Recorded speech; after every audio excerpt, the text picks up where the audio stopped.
Es liegt in unserer Verantwortung, in unserer individuellen Verantwortung, diese Geschichten in uns zu ändern. Dann weisst du was? Es gibt unzählige Möglichkeiten für dich. Es gibt so viele Fülle, es gibt so viele Kunden, die gerne mit dir zusammenarbeiten würden, so viele Menschen. Es gibt genug Geld, es gibt so viele Möglichkeiten, es gibt so viele Menschen, es gibt genug Platz, es hat schon immer genug Platz gegeben. Und es hat schon immer genug Möglichkeiten gegeben. Und all das wartet förmlich nur darauf, dass du Ja dazu sagst. Die Gedanken, dass es nicht genug gibt, nicht genug Platz gibt, sind buchstäblich nur ein Ventil für dein System, das versucht, dich genau dort zu behalten, wo du bist. Was du zu dieser inneren Stimme sagst, entscheidest du selber. Und dann, genau dann, wirst du zum Autor von deinem Leben, von deiner Geschichte und kannst entscheiden, was passieren wird.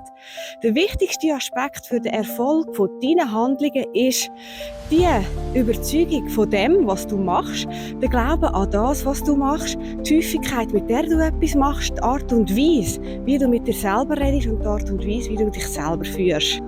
Kannst du ein Risiko eingehen, Sachen machen, dich unwohl fühlen, Fehler machen, hinfallen, dich selber genug lieben, um wieder aufzustehen, alles nochmal machen, damit du wieder Fehler machst, hinfallst, wieder aufstehst und es noch einmal probierst? Denn das, genau das, ist buchstäblich das Spiel von der Selbstständigkeit. Wie oft bin ich bereit, einen Fehler zu machen? Wie oft bin ich bereit, in mich selber zu investieren, etwas zu lernen, Fehler zu machen? Es hat nichts mit meiner Wertigkeit oder mit meiner Gutmütigkeit zu tun. Also steh wieder auf. Was habe ich gelernt? Was habe ich nicht gelernt?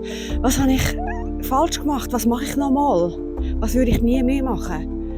Gang, beweg dich, schau nach vorne und unternimm die richtigen Schritte.